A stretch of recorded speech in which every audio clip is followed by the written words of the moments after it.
Hello dear friends, welcome to study with Sumit. आज का हमारा टॉपिक है उत्तर प्रदेश में सामाजिक आर्थिक आंदोलन। इसके प्रीवियस वीडियो में हमने उत्तर प्रदेश के किसान आंदोलन पढ़े थे। तो आइए इसे स्टार्ट करते हैं। ये कोई भी आंदोलन स्टार्ट होता है उसके कुछ कारण होते हैं। तो सबसे पहले हम कारण स्टार्ट करते हैं, उत्तर प्रदेश के सामाजिक आर्थिक आंदोलन।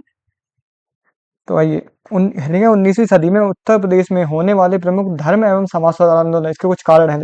तो पहला कारण है भारतीय समाज और धर्म में व्याप्त बुराइयों के प्रति असंतोष। अभी हम कारणों का एक ओवरव्यू ले लेते हैं, फिर हम इसे संक्षिप्त से नीचे पढ़ेंगे। दूसरा कारण है पश्चिमी शिक्षा का प्रभाव।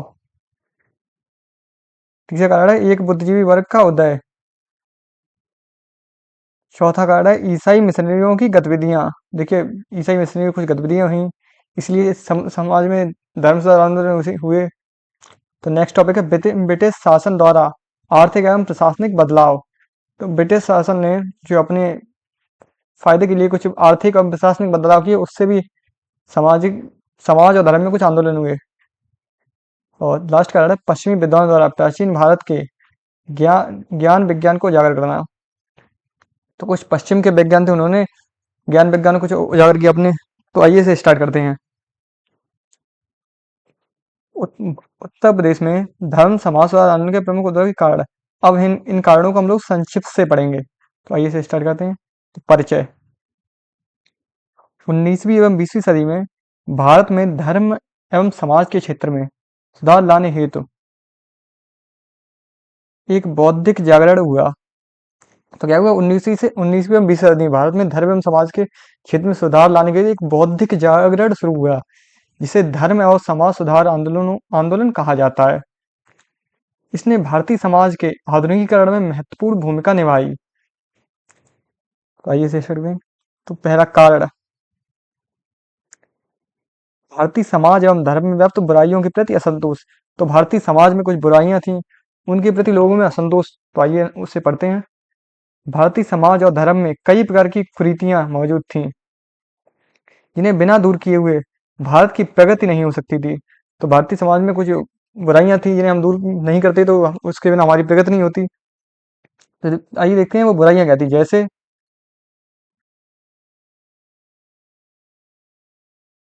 धर्म में मौजूद बुराइयां, हिंदू धर्म, हाँ, जैसे हिंदू धर्म में मूर्ति पूजा, बहुदेववाद, यज्ञ बल जैसी कई कुरीतियां मौजूद थीं। धर्म में वास्तविक स्वरूप अर्थात सत्य का ज्ञान का अभाव था। इसी प्रकार समाज में जाति एवं लिंग के आधारित कई समस्याएं थीं, जैसे ऊंच नीच का अभाव, छुआछूत, सती प्रथा, बाल विवाह, विधवा पुनर्विवाह पर रोक, मतलब विधवा पुनर्विवाह पर रोक थी पहले। इनके कारण समाज खंडित हो चुका था, अर्थात सामाजिक एकता के लिए सुधार आवश्यक था। और हमारा दूसरा कारण है पश्चिमी शिक्षा का प्रभाव। अंग्रेजों के द्वारा भारत में अपने फायदे के लिए अंग्रेजी शिक्षा का प्रचलन किया गया, जिसके द्वारा पश्चिम के वैज्ञानिक दृष्टिकोण, मानवतावाद, तर्क बुद्धि, स्वतंत्रता जैसे उच्च विचारों से भारतीय लोग भी परिचित हुए और उनमें आत्म परीक्षण करने की चेतना उपलब्ध हुई, जिसके फलस्वरूप भारत में समाज और धर्म में सुधार कार्य शुरू हुए। इसमें क्या हुआ, अंग्रेजों ने जो अपने फायदे के लिए अंग्रेजी शिक्षा को लागू किया था, उसके द्वारा लोगों में वैज्ञानिक दृष्टिकोण डेवलप हुआ और मानवतावाद, तर्क बुद्धि जैसे उच्च विचार आए लोगों में, जिससे मतलब भारत में समाज सुधार की चेतना उपलब्ध हुई। तो ऊपर बढ़ते हैं। भारत में एक बुद्धिजीवी वर्ग का उदय। तो भारत में एक बुद्धिजीवी वर्ग भी हुआ। ऐसे बढ़ते हैं।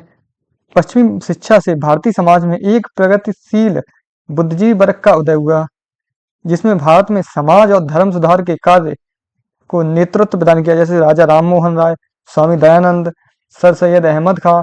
इन सभी लोगों को अभी हम आगे डीप से पढ़ेंगे। तो आइए ऊपर पढ़ते हैं। ये बुद्धिजीवी वर्ग है, ये फॉरेन पढ़ने गए थे विदेश, वहीं से इनके अंदर भी मतलब तर्क शक्ति ये सब चीजें डेवलप हुई उससे ये। आइए ऊपर पढ़ते हैं। ईसाई मिशनरियों की गतिविधियां। तो कुछ ईसाई मिशनरियों की गतिविधियां हुई। क्या गतिविधियां हुई, ईसाई मिशनरियों ने भारतीय समाज में व्याप्त बुराइयों पर प्रहार किया, अपने धर्म में लोगों को परिवर्तित भी किया। अतः भारतीय सुधारकों के लिए जरूरी हो गया कि वे अपने धर्म और समाज में सुधार करें। तो क्या हुआ, जो ईसाई मिशनरी थे उन्होंने जो हिंदू धर्म की कमजोरियां पकड़ी जो भारतीयों में, उन्होंने उन कमजोरियों को पकड़ते हुए उन्होंने जो व्यक्ति थे उन्हें अपने धर्म में कन्वर्टेड करना स्टार्ट किया। तो जो हमारे समाज सुधारक थे उन्होंने ये सब देखा, तो उन्होंने फिर अपने धर्म में सुधार किए। तो ये आगे बढ़ते हैं। ब्रिटिश शासन में होने वाले आर्थिक एवं प्रशासनिक कारण। तो कुछ आर्थिक और प्रशासनिक कारण थे, तो ये पढ़ते हैं। ब्रिटिश सरकार ने अपने औपचारिक हितों के लिए, मतलब अपने खुद के हितों के लिए, आर्थिक एवं प्रशासनिक क्षेत्र में कुछ परिवर्तन किया। इसका लाभ समाज और धर्म सुधार के कार्य में प्राप्त हुआ, जैसे रेलवे, टेलीग्राफ, डाक सेवा जैसे संचार के साधनों के विकास से समाज सुधारकों को अलग अलग क्षेत्रों में अपने विचार को प्रसार करने में मदद मिला। मतलब उन्होंने अपने हितों के लिए रेलवे है, टेलीग्राफ है, डाक सेवा है, संचार है, ऐसे साधन डेवलप किए जिससे लोगों को अलग अलग क्षेत्रों में अपने विचार को प्रसार करने में मदद मिली। और दूसरा क्या हुआ, अंग्रेजों द्वारा कानून बनाकर कुछ भारतीय अमानवीय परंपराओं पर प्रतिबंध लगा दिया गया। तो अंग्रेजों ने कुछ भारतीय अमानवीय परंपराओं पर प्रतिबंध लगाया, जैसे 1829 में सती प्रथा का निषेध है, 1856 में विधवा विधवा पुनर्विवाह कानून को मान्यता है। इसी वजह से 2 मिनट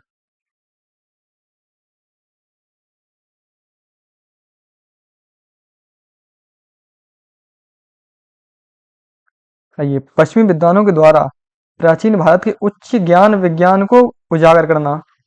तो कुछ पश्चिमी वैज्ञानिक थे पश्चिम के, तो उन्होंने अब भारत के उच्च ज्ञान विज्ञान को, भारत की पुस्तकें पढ़ी और उसके उच्च ज्ञान विज्ञान को उजागर किया। तो आइए उसे पढ़ते हैं। कौन, जैसे जैसे मैक्स मूलर, विलियम जोन्स, बिल्किंस के द्वारा वेद उपनिषद जैसे ग्रंथों का अध्ययन करके प्राचीन काल उच्च विचारों से भारतीय लोगों को परिचय कराया, जिसके फलस्वरूप भारतीय लोगों में भी आत्मसम्मान एवं समाज आत्म सुधार की भावना उत्पन्न होने लगी। इस प्रकार 19वीं सदी के भारतीय धर्म सुधार आंदोलन ने भारतीय धर्म और समाज सुधार को उदारवादी एवं बौद्धवादी वैचारिक आदान प्रदान किया। ये ऊपर वाला गलत है ये, तो आइए ऊपर पढ़ते हैं। उत्तर प्रदेश के प्रमुख धर्म एवं समाज सुधार आंदोलन, इसमें दो प्रकार के आंदोलन है। एक है सुधारवादी आंदोलन, एक है पुनरुत्थानवादी आंदोलन। ये सुधारवादी आंदोलन है, ये कहते हैं कि यहाँ से मिले, पश्चिमी शिक्षा से मिले, उससे ग्रहण करके अपने धर्म में स्वागत करो। लेकिन पुनरुत्थानवादी कहते हैं कि तुम अपनी प्राचीन संस्कृति को देखो और अपनी प्रीवियस संस्कृति में लौटो, प्रीवियस कल्चर में। तो ऐसे पढ़ते हैं। सुधारवादी आंदोलन में है जैसे ब्रह्म समाज है, अलीगढ़ आंदोलन है, राधा स्वामी आंदोलन है, सेवा समिति है, और पुनरुत्थानवादी आंदोलन में आर्य समाज है, देवबंद आंदोलन है। सुधारवादी का अर्थ है कि समाज सुधारक धर्म और समाज में जो बुराइयां प्रवेश कर चुकी थीं उन्हें दूर करने की बात करते थे, तथा समय अनुसार समाज और धर्म में संशोधन भी करने की बात करते थे।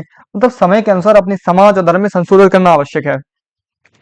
जबकि पुनरुत्थानवादी अपने अतीत की बात करते थे, महान परंपराओं को पुनः स्थापित करने की बात करते थे। जो पुनरुत्थानवादी थे वो कहते थे तुम अपनी अतीत की परंपराएं वापस लाओ, अपने अतीत में जाओ। लेकिन इन्हें रूढ़िवादी नहीं कह सकते, क्योंकि ये तर्क बुद्धि के द्वारा ही प्राचीन काल में उत्तम विचारों को लाने की बात करते थे। कौन? तर्कवादी। तो आप ये बात रखें, जो लोग तर्कवादी थे, ये अपनी जो लोग पुनरुत्थानवादी थे वो अपनी प्राचीन संस्कृति को वापस आने की बात करते थे, और जो सुधारवादी थे वो कहते थे समय अनुसार समाज और धर्म में संशोधन करो, प्राचीन संस्कृति से, पश्चिमी शिक्षा से। तो आइए, सुधारवादी में पहला आंदोलन है ब्रह्म समाज। ब्रह्म समाज 19वीं सदी में स्थापित भारत का पहला सुधारवादी संगठन था, 19वीं सदी में, जिसे राजा राम मोहन राय ने बंगाल में स्थापित किया था। तो ब्रह्म समाज को किसने स्थापित किया था? राजा राम मोहन राय ने। ये आप याद कर लें प्रीलिम्स के लिए फैक्ट। लेकिन इसका प्रभाव उत्तर प्रदेश पर भी पड़ा। कानपुर बनारस, इलाहाबाद, कानपुर, बनारस, इलाहाबाद में भी इससे संबंधित संस्थाएं स्थापित हुई। इसके मुख्य सिद्धांत क्या थे? इसके मुख्य सिद्धांत थे ब्रह्म समाज आधुनिक शिक्षा, सामाजिक समानता, धार्मिक स्वतंत्रता का समर्थन करता था, जबकि बहुदेववाद, मूर्ति पूजा, तीर्थ यात्रा के साथ शिशु हत्या, सती प्रथा जैसी बुराइयों का विरोध भी करता था। इसके ही प्रयास से 1829 में सती प्रथा को समाप्त किया गया। इसके प्रयास से, ब्रह्म समाज के प्रयास से किया 1829 को। तो आइए आगे पढ़ते हैं। अलीगढ़ आंदोलन। उत्तर प्रदेश में समाज एवं धर्म सुधार आंदोलन में अलीगढ़ आंदोलन का विशेष महत्व है, जिसकी स्थापना एक महान शिक्षाविद सैयद अहमद खान ने किया था। सैयद अहमद खान 1817 से 1898 इनकी डेट ऑफ बर्थ है। का जन्म दिल्ली में एक समृद्ध मुस्लिम परिवार में हुआ था। किसका? सैयद अहमद खान। इनका जन्म 1817 में हुआ था, इनकी मृत्यु 1898 में हुई थी। और कहाँ हुआ था? दिल्ली में, और एक समृद्ध मुस्लिम परिवार में हुआ था।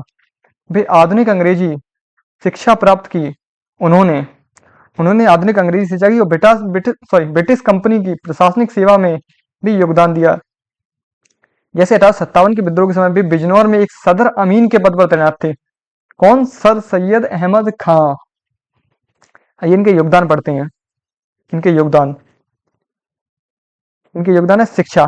तो सर सैयद अहमद खान 19वीं सदी के पहले मुस्लिम सुधारक थे, जिन्होंने मुस्लिम समाज की सामाजिक और शैक्षणिक उन्नति के लिए कार्य किया। 1864 में वे गाजीपुर में साइंटिफिक सोसाइटी की स्थापना की। किसने? सर सैयद अहमद खान ने 1864 में, जिसका उद्देश्य था कि पश्चिमी ज्ञान विज्ञान की किताबों को उर्दू में अनुवाद करना, ताकि मुस्लिम समाज उसे पढ़े और अपने जीवन में उतारे। तो ये पश्चिमी शिक्षा साइंटिफिक सोसाइटी का उद्देश्य था कि वो पश्चिमी जो शिक्षा ज्ञान विज्ञान की किताबें थी उनको उर्दू में प्रकाशित करता था, और जिससे मुस्लिम समाज अपने पढ़े और अपने जीवन में उतारे। 1878 में अहमद खान ने अलीगढ़ में मोहम्मडन एंग्लो ओरिएंटल कॉलेज की स्थापना की, जहां पर अंग्रेजी भाषा में पश्चिमी शिक्षा प्रदान करने की व्यवस्था की गई। यहीं आगे चलकर अलीगढ़ मुस्लिम सॉरी यही आगे चलकर अलीगढ़ मुस्लिम विश्वविद्यालय बना। कौन सा? Mohammedan Anglo oriental college. उनके द्वारा तहजीब उल अखलाक नामक एक समाचार पत्र भी प्रकाशित करवाया गया, ताकि वे अपने प्रबुद्ध विचारों को प्रचार कर सकें। तो अखबार कौन सा था?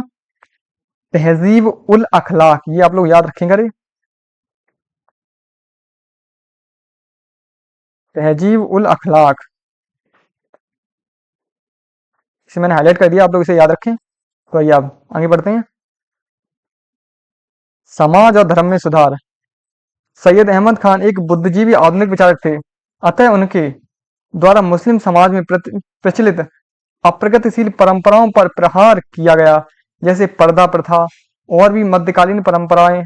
मदरसा का विरोध किया गया। धार्मिक आडंबर का भी खंडन किया गया। उनका कहना था कि मुसलमानों को वर्तमान समय में प्रकृति के लिए एक हाथ में कुरान और दूसरे हाथ में विज्ञान लेकर चलना होगा। ये आप याद रखें, ये किसका कहना था? सर सैयद अहमद खान का। तो आइए इसका निष्कर्ष पढ़ते हैं। निष्कर्ष: इस तरह सैयद अहमद खान आधुनिक भारत के एक महत्वपूर्ण निर्माता थे। आइए अब दूसरा आंदोलन पढ़ते हैं, राधा स्वामी आंदोलन। शिवदयाल साहब के द्वारा, इसके द्वारा शिवदयाल, इसे मैंने हाईलाइट कर दिया, आप लोग इसे देख लें, ये नाम याद रखें, इसलिए मैं हाईलाइट कर देता हूँ इसे। शिवदयाल साहब के द्वारा 1861 में आगरा में स्थापित एक आध्यात्मिक आंदोलन था, जो कर्मकांडों का विरोध करता था और सभी धर्म में समान एकता को मानता था। यह अच्छे लोगों के साथ सत्संग करने की बात करता था। कौन सा? राधा स्वामी आंदोलन। ये किसके द्वारा स्थापित किया गया था? शिवदयाल साहेब के द्वारा। कब? 1861 में। कहा? आगरा में। आइए पढ़ते हैं सेवा समिति। इसकी स्थापना एक महान समाजसेवी एच.एन. कुंजरू, ये मैंने हाईलाइट कर दिया, आप लोग इसे पढ़ लें, एच.एन. कुंजरू ने की थी। यह संस्था इलाहाबाद में स्थापित थी। इसका मुख्य उद्देश्य था कि किसी बड़ी सामाजिक और धार्मिक आयोजन के समय लोगों की सेवा करना। आइए अब हम पढ़ेंगे उत्तर प्रदेश में पुनरुत्थानवादी आंदोलन। इसमें पहला है आर्य समाज। वैसे आर्य समाज की स्थापना 1875 में बंबई में हुई थी। तो कहाँ पे हुई थी? बंबई में। गुजरात में एक महान सुधारक स्वामी दयानंद के द्वारा इसका प्रभाव भी उत्तर प्रदेश में व्यापक क्षेत्र में रहा। स्वामी दयानंद को गुरुदीक्षा मथुरा के संत स्वामी ब्रजानंद से प्राप्त हुई थी। यहाँ पर याद रखें, किससे? स्वामी ब्रजानंद से। इसे मैं हाईलाइट कर देता हूँ, आप लोग देख लें, स्वामी ब्रजानंद।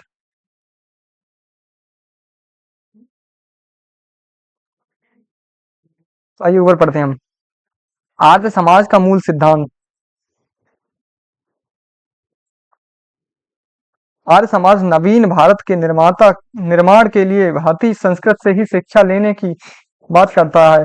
इसके लिए वेदों की ओर लौटो का नारा देता है। कौन आर्य समाज? आर्य समाज एकेश्वरवाद, भाईचारा, वैज्ञानिक शिक्षा, महिला शिक्षा, विधवा पुनर्विवाह का समर्थन करता है, जबकि मूर्ति पूजा, बहुदेववाद, सती प्रथा, छुआछूत का घोर विरोधी है। ये दूसरा बढ़ते हैं। शिक्षा के क्षेत्र में आर्य समाज के दो बहुत बड़े योगदान हैं। तो पहला योगदान क्या है? स्वामी जी ने हिंदी भाषा को राष्ट्रभाषा के रूप में प्रोत्साहित किया। किसने? स्वामी दयानंद सरस्वती ने, जो आर्य समाज के थे। और अपना प्रसिद्ध ग्रंथ सत्यार्थ प्रकाश भी हिंदी में ही लिखा। दूसरा है, उत्तर प्रदेश में आज के उत्तराखंड में आर्य समाज ने डीएवी स्कूल और कॉलेज की स्थापना की, जहां पर वैदिक मूल्यों के साथ अंग्रेजी शिक्षा दी जाती है। इसे स्टार्ट करते हैं। अब हम पढ़ेंगे देवबंद आंदोलन। देवबंद आंदोलन 1866 में उत्तर प्रदेश के सहारनपुर में मोहम्मद कासिम ननौतवी, इसे मैं हाईलाइट कर देता हूँ एक बार। किसने देवबंद आंदोलन? मोहम्मद कासिम ननौतवी और राशिद अहमद गंगोही द्वारा चलाया गया था। आइए इसके मुख्य सिद्धांत पढ़ते हैं हम सबसे पहले। मुख्य सिद्धांत। यह आंदोलन इस्लाम को उसके वास्तविक स्वरूप में स्थापित करना चाहता था। यह मुसलमानों में पश्चिमी प्रभाव से मुक्त इस्लामिक शिक्षा का प्रसार करना चाहता था। इसका उद्देश्य मुसलमानों को सरकारी सेवाओं के लिए तैयार नहीं करना था, बल्कि इस्लामिक विद्वानों के रूप में आगे बढ़ाना था। किसका? देवबंद आंदोलन का। इसके द्वारा अलीगढ़ आंदोलन का विरोध किया गया, क्योंकि वह सांप्रदायिक विचारों को बढ़ाता था। कौन सा अलीगढ़ आंदोलन? देवबंद स्कूल के पृष्ठभूमि से ही कांग्रेस के महान नेता एवं कांग्रेस अध्यक्ष मौलाना अबुल कलाम आजाद आए। कहां से? देवबंद स्कूल से। तो आज का हमारा टॉपिक यहीं समाप्त होता है। अगर आपको वीडियो अच्छी लगी तो वीडियो को लाइक कीजिएगा, चैनल को सब्सक्राइब कीजिएगा। इसके बाद हमारा नेक्स्ट टॉपिक है वो है उत्तर प्रदेश में कांग्रेस का उदय और उत्तर प्रदेश में कांग्रेस का उदय और प्रभाव। धन्यवाद।